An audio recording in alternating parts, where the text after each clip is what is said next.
Good morning students. Last time हमने concept देखा था फाइनेंशियल मैनेजमेंट का। आज है role and functions of financial management, वित्तीय प्रबंधक की भूमिका एवं कार्य, जो इसके सिग्निफिकेंस या महत्व को भी समझाती है।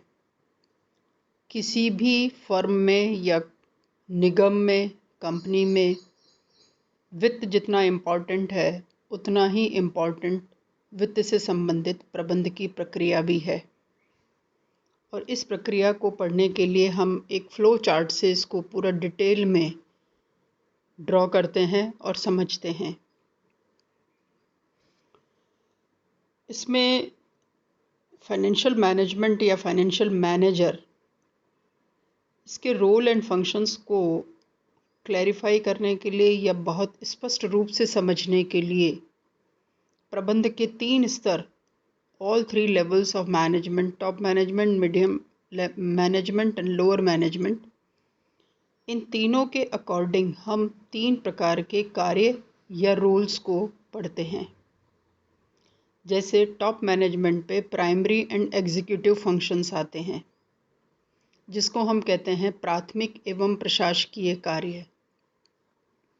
प्रबंध का जो सेकंड लेवल है, द्वितीय स्तर है, वो है सहायक कार्य, जो मिडिल मैनेजमेंट में आता है। थर्ड है इंसिडेंटल एंड रूटीन वर्क, या जिसको दैनिक कार्यों के नाम से जाना जाता है, जो सामान्यतया किसी भी संस्था में लोअर लेवल पर एग्जीक्यूट किया जाता है या क्रियान्वित किया जाता है। तो कुल मिलाकर हम क्या समझेंगे कि फाइनेंशियल मैनेजमेंट का रोल टॉप मैनेजमेंट में पॉलिसी मेकिंग का है, नीतियों के निर्धारित करने का है। सब्सिडरी रोल क्या है?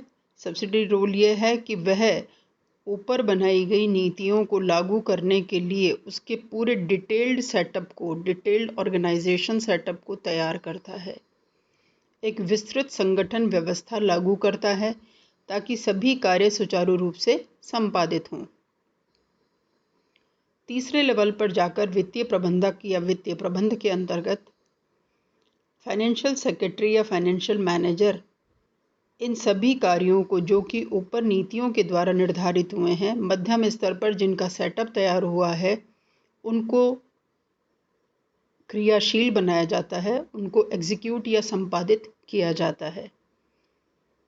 तो ऊपर से हम नीति निर्धारित करते हैं, फिर उस नीतियों के अकॉर्डिंग पूरी ऑर्गेनाइजेशनल व्यवस्था को लागू करते हैं, और तीसरे स्तर पर, जो कि निम्न स्तर या अंतिम स्तर है, फाइनल लेवल है, वहाँ पर उन सभी कार्यों को कार्य रूप में कन्वर्ट किया जाता है। यदि ये स्केच हमारे दिमाग में क्लियर होगा तो हम इस रोल एंड फंक्शंस को बहुत प्रॉपरली समझ पाएंगे। अब आते हैं वन बाय वन हम इस सारे सेटअप को समझने में। प्राथमिक और प्रशासनिक कार्य है, प्राइमरी एंड एग्जीक्यूटिव फंक्शंस में हम मेनली पॉलिसी मेकिंग का जो काम करते हैं, उसमें फर्स्ट पॉइंट है नियोजन करना, फाइनेंशियल प्लानिंग, वित्तीय नियोजन। नियोजन आप सभी जानते हैं, प्रबंध को पढ़ चुके हैं फर्स्ट ईयर से लेकर अब तक। तो प्रबंध की पहली जो स्टेप है, पहला जो स्तर है, वो है नियोजन करना, यानी निर्णय लेना, डिसीजन मेकिंग कार्य कि संस्था में कुल कितनी पूंजी की आवश्यकता या वित्त की आवश्यकता होगी, और उसको कैपिटल स्ट्रक्चर के थ्रू हम किन स्रोतों से और कितने रेशो में, यानी किस अनुपात में प्राप्त करेंगे, इसका एक डिसीजन लिया जाता है फाइनेंशियल प्लानिंग में। इसके बारे में पूरी एक नीति निर्धारित की जाती है as a whole. As a whole का मतलब पूरे फर्म को ध्यान में रखते हुए, पूरे फर्म की ऑर्गेनाइजेशन के पूरे सेटअप को देखते हुए कि वह किस तरह से मैन्युफैक्चरिंग, प्रोडक्शन या जो भी कार्य कर रही है संस्था, उसके पूरे सेटअप को देखते हुए वह प्लानिंग करता है वित्तीय साधनों के संदर्भ में। दूसरा पार्ट आता है फाइनेंशियल कंट्रोल, वित्तीय नियंत्रण। वित्तीय नियंत्रण, क्योंकि वित्त एक बहुत ही स्केर्स रिसोर्स है, जो हम बार बार कहते हैं, यानी एक बहुत ही सीमित और बहुत ऊंची लागत वाला साधन है, इसलिए उसका नियंत्रण भी उतना ही आवश्यक है। वित्तीय प्रबंधक की यहाँ भूमिका तब और इम्पॉर्टेंट हो जाती है जब कि वह यह देखता है कि जो भी वित्तीय साधन प्राप्त किए गए हैं, जिनकी लागत फर्म को चुकानी है, फर्म को पे ऑफ करनी है, उन साधनों का सही उपयोग किया जा रहा है या नहीं किया जा रहा। इसके लिए वह पूरी संस्था में एक सूचना प्रणाली यानी इंफॉर्मेशन सिस्टम को लागू करता है।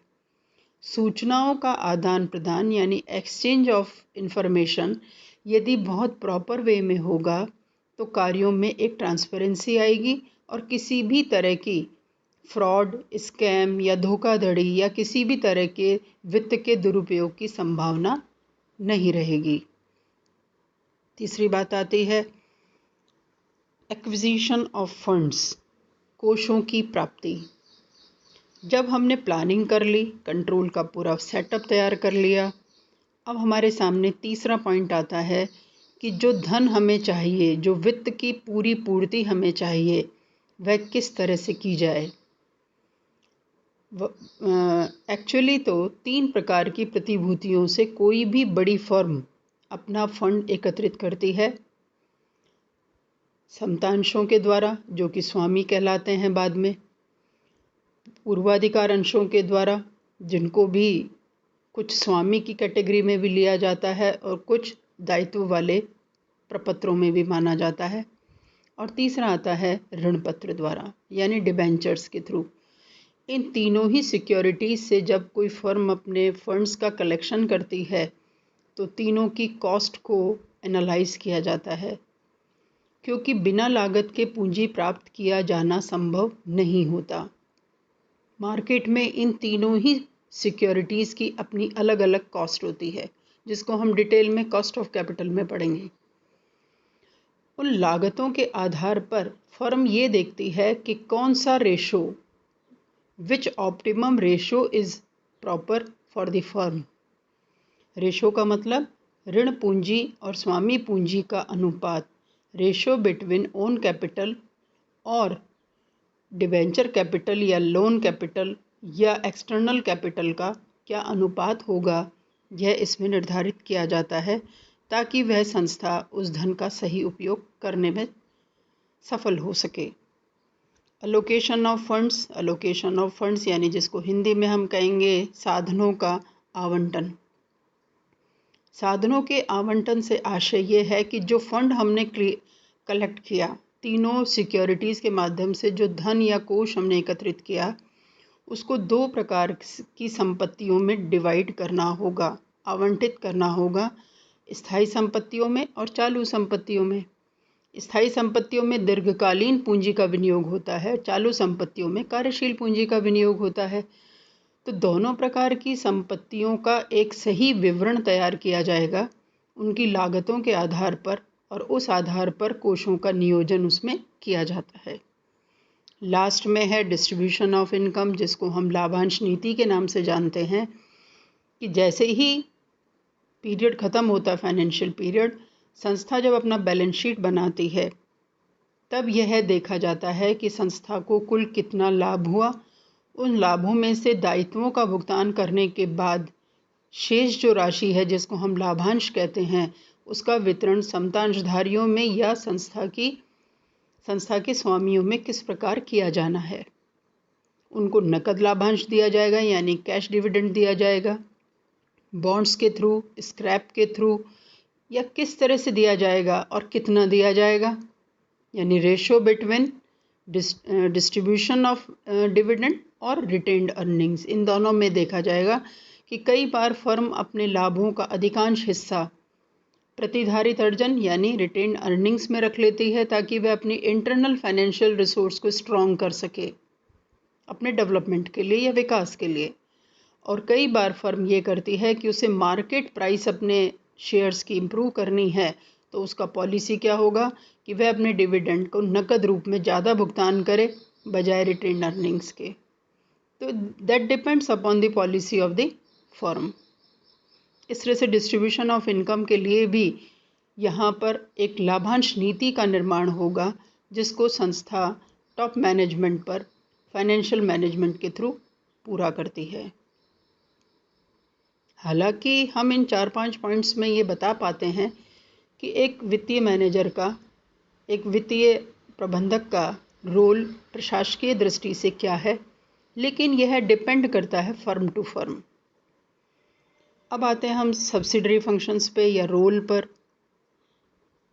प्रबंध के मध्यम स्तर पर एक सहायक कार्य किसे कहा जाता है? जो प्राइमरी और रूटीन वर्क या दैनिक कार्यों के बीच में एक मध्यस्थ का काम करता है, एक कड़ी का काम करता है, चेन का काम करता है, और यह श्रृंखला अनवरत रूप से चलती रहे, इसके लिए टॉप मैनेजमेंट बहुत जिम्मेदारी से काम करता है। इनके कार्यों को या इसके रोल को देखने के लिए हम कुछ पॉइंट्स को समझने की कोशिश करते हैं। जैसे number 1, liquidity function. What is the meaning of liquidity? यानी तरलता का कार्य। एक वित्तीय प्रबंधक हमेशा यह ध्यान रखता है कि संस्था में कितना कैश का इनफ्लो है और कितना आउटफ्लो, यानी नकद का शेष कैसा है, नकद कितना आ रहा है, कितना भुगतान किया जा रहा है। यदि यह बहुत उचित तरीके से मेंटेन किया जाता है तो वह वित्तीय प्रबंधक की बहुत बड़ी सफलता मानी जाती है। अधिक मात्रा में तरलता रखना लाभदायकता का नुकसान है, और तरलता यदि कम रहती है तो संस्था की गुडविल पर उसका बैड इफेक्ट पड़ता है। इसलिए लिक्विडिटी को मेंटेन करने के लिए वित्तीय प्रबंधक को बहुत ही अवेयर और सजग रहना होता है। प्रॉफिटेबिलिटी फंक्शन, लाभदायकता का कार्य। हम सभी जानते हैं कोई भी व्यावसायिक संस्था, कोई भी कॉमर्शियल ऑर्गेनाइजेशन प्रॉफिट कमाना चाहता है, लाभ कमाना उसका मेन ऑब्जेक्टिव होता है। इसलिए लाभदायकता के उद्देश्य को, कार्य को, भूमिका को वित्तीय प्रबंधक के लिए पूरा किया जाना अति आवश्यक है, जिसको हमने प्रॉफिट मैक्सिमाइजेशन के टॉपिक में भी डिटेल में समझा है। तो लाभ कमाने के लिए या लाभदायकता में वृद्धि करने के लिए संस्था किस प्रकार से कार्य करेगी, इसकी पूरी की पूरी एक नीति, एक पूरा एक सेटअप तैयार करता है वित्तीय प्रबंधक। इवैल्यूएशन ऑफ फाइनेंशियल परफॉर्मेंस, यह सबसे महत्वपूर्ण भूमिका है इस कार्य में एक वित्तीय प्रबंधक की। वो इसलिए क्योंकि जितना भी कार्य किया जा रहा है टॉप, मीडियम और लोअर लेवल पर, उस पूरे कार्य का मूल्यांकन करने के लिए या उस निष्पादन का मूल्यांकन करने का कार्य सबसे इम्पॉर्टेंट है। इसमें यह देखा जाता है कि कुल कोष जितने प्राप्त हुए उनको लागत लाभ या कॉस्ट प्रॉफिट रेशो के हिसाब से सही प्रकार से यूज़ किया गया या नहीं किया गया। नहीं किया गया है तो उसके लिए क्या मेजरमेंट्स तय किए जाएंगे, और किया जा रहा है तो संस्था की कार्यकुशलता या उसकी एफिशिएंसी, उसकी प्रोफिशिएंसी, उसकी प्रॉफिटेबिलिटी, ये सब मार्केट में बहुत अच्छे ग्राफ के रूप में देखी जाएगी। कोऑर्डिनेशन विद अदर डिपार्टमेंट्स, ये आप सभी जानते हैं, सभी विभागों के बीच समन्वय क्यों आवश्यक है। समन्वय का मतलब क्या होता है कि हर संस्था में प्रत्येक विभाग एक दूसरे से जुड़ा हुआ होता है। एक का कार्य दूसरे के लिए प्रारंभिक होता है और दूसरे के लिए वह अंतिम कार्य होता है। कुल मिलाकर उनमें एक सामंजस्य, समन्वय, कोऑर्डिनेशन होना ज़रूरी है। और जहाँ वित्तीय कार्य एक ब्लड वेसल के रूप में पूरी संस्था में जब रन करता है, ऑपरेट करता है, तो यह और भी ज़रूरी हो जाता है। और इस कोऑर्डिनेशन को देखने के लिए, इस समन्वय की व्यवस्था को देखने के लिए वित्तीय प्रबंधक का एक बड़ा दायित्व पूरा किया जाता है। अब आते हैं हम इंसिडेंटल और रूटीन फंक्शंस पर। रूटीन कार्य, जो कि आप सभी जानते हैं, दैनिक कार्य है। दैनिक कार्यों में विशेष रूप से हम 3-4 कार्यों को लेते हैं, जैसे कैश के इनफ्लोज और आउटफ्लोज को लगातार देखना और उनका लेखा करना, उनकी अकाउंटिंग करना, उनकी एंट्रीज करना, आवश्यक प्रपत्रों को तैयार करना, जो भी एसेंशियल डॉक्यूमेंट्स हैं जो कि लॉज के अकॉर्डिंग या अधिनियमों के अधीन तैयार किए जाते हैं डे बाय डे, या जैसे भी रूटीन में जो उनके नियम है उसके हिसाब से उन प्रपत्रों को पूरी तरह तैयार किया जाता है। आंतरिक अंकेक्षण की व्यवस्था भी की जाती है। इंटरनल ऑडिट तो आप सभी जानते हैं, सभी प्रकार के लेखों का अंकेक्षण किया जाना जरूरी होता है। आंतरिक अंकेक्षण कई तरह से वित्त के दुरुपयोग को नियंत्रित भी करता है।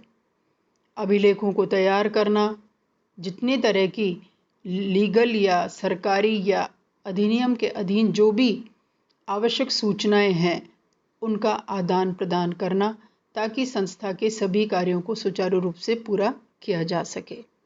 इस तरह से हम रोल एंड फंक्शंस के रूप में एक वित्तीय प्रबंधक या वित्तीय प्रबंध एक ही बात है, जो वित्तीय प्रबंध का कार्य करेगा वो वित्तीय प्रबंधक कहलाएगा।